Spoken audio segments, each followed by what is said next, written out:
காலங்காத்தால எந்திரிச்சு ஓட்டு போடணுமா, வாக்குச்சாவடிக்கு போய் நம்மனா ஓட்டு போடணுமா அப்படின்னு ஆர்வமே இல்லாத மக்களை தான் சொன்ன ஒரே ஒரு வார்த்தைக்காக கட்டுப்பட வச்சு காலங்காத்தால 7 மணிக்கு போய் வாக்குச்சாவடியில வரிசையில் நின்று ஓட்டு போட வச்ச ஒரு முக்கியமான ஒரு அரசியல் தாங்க.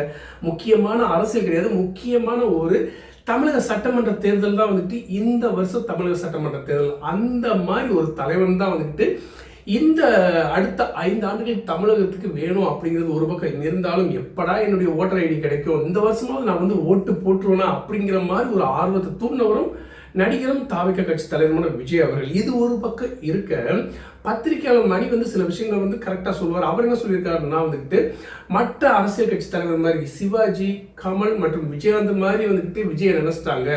எப்போ 85% இந்த தமிழக சட்டமன்ற தேர்தலில் வந்துக்கிட்டு வாக்குப்பதிவு நடந்துச்சோ அப்பயே வந்துக்கிட்டு விஜயோடைய பவர் என்னங்கிறது வந்துக்கிட்டு சொல்லி தெரிய வேண்டிய அவசியம் இல்லை. பல பேர் வந்துக்கிட்டு யூடியூப்லையும் சரி, பல செய்தி சேனல்களையும் சரி காசு கொடுத்து விஜயை வந்து தவறாகவே வந்துக்கிட்டு வெளி உலகத்துக்கு வந்து தெரிய வச்சிருக்காங்க.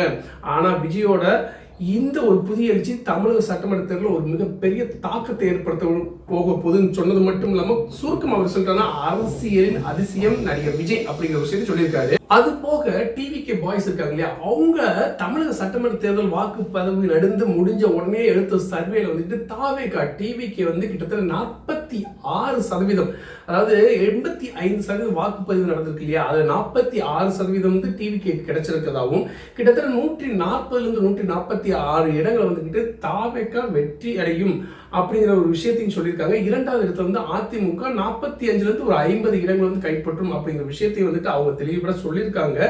ஒவ்வொருத்தரும் ஒவ்வொரு சர்வே அடிப்படையில் சொன்னாலும் இது டிவிகே பாய்ஸ் எடுத்த சர்வே அடிப்படையில் வந்துக்கிட்டு தாவேகாவுக்கு முதலிடமும் அதிமுகவுக்கு 2ஆம் இடமும் கொடுத்துருக்காங்க. திமுக வந்துக்கிட்டு இந்த இடத்துல வந்து பார்த்தீங்கன்னா 3வது இடமா வந்தாலும் ஆளுங்கட்சி டிவிகே, அதுக்கப்புறம் எதிர்கட்சியாக வந்து அதிமுக தான் உட்கார போகுதுங்கிற மாதிரி வந்து நிரூபணப்படுத்தியிருக்காங்க. ஸோ இதை பற்றிய தகவல்கள் உண்மையாக பொய்யாங்கிறது அடுத்தடுத்த நாட்களில் வருமோ இல்லையோ, மே 4ஆம் தேதிக்காக வந்து தமிழக மக்கள் மட்டும் இல்லாமல் உலக தமிழக மக்களே வந்துக்கிட்டு வெயிட் பண்ணிக்கிட்டு இருக்காங்க. என்னடா என்ன நடக்க போகுது, ஏது நடக்க போகுது. இதுக்கு இடையில வந்து இந்த வாக்குப்பதிவு நடந்து முடிஞ்ச உடனே எல்லா கட்சி தலைவரும் சுற்றுலா கிளம்பி போயிட்டாங்க. உதாரணத்துக்கு பார்த்தீங்கன்னா வந்து இப்போதைக்கு முதல்வராக இருக்கக்கூடிய ஸ்டாலின் அவர்கள் கொடைக்கானல் கிளம்பி போயிட்டாங்க. அது மாதிரி திமுக அதிமுக தலைவர்கள் வந்து சுற்றுலா கிளம்பி போயிட்டாங்க. விஜய் மட்டும் வந்து போகாமல் முக்கிய நிர்வாகிகளான ஆனந்த் மற்றும் மற்ற நிர்வாகிகளோட வந்துட்டு தாவேக நிர்வாகிகளோட வந்துட்டு ஆலோசனை நடத்திட்டு வர்றாரு. அதுலேயும் வந்துக்கிட்டு உண்மை செய்தியா இல்லை பொய் செய்தியான்னு தெரியல. கிட்டத்தட்ட மே 4ஆம் தேதி தாவேக கட்சி தலைவருமான நடிகருமான விஜய் அவர்கள் வந்துட்டு ஆஸ்திரேலியாவுக்கு டிக்கெட் போட்டிருக்கிறதாகவும், மே 4ஆம் தேதி தாவேக கட்சிக்கு சாதகமான ரிசல்ட் வந்துச்சுன்னா வந்துட்டு அவர் இந்தியாவில் இருக்கிறதாகவும், இல்லாட்டினா வந்துக்கிட்டு உடனே வந்து போட்ட டிக்கெட் ஆல்ரெடி டிக்கெட் ஆஸ்திரேலியா போட்டிருக்காங்க இல்லையா, அந்த டிக்கெட்லேயே வந்து ஆஸ்திரேலியா போகிறது மாதிரியாகவும் பல தகவல்கள் பரவிட்டு வருது. இதெல்லாம் உண்மை மாதிரி தெரியல, பட் இருந்தாலும் அடுத்த தகவல் வந்தால் கண்டிப்பாக உங்ககிட்ட ஷேர் பண்ணிக்கிறேன். நம்மளோட வீடியோ பிடிச்சா மறக்காம லைக் பண்ணுங்கள். நம்ம பாமுத்துக்குமார் யூடியூப் சேனல் மறக்காம சப்ஸ்கிரைப் பண்ணுங்கள். அடுத்த தகவலுடன் மீண்டும் ஒரு தகவலுடன்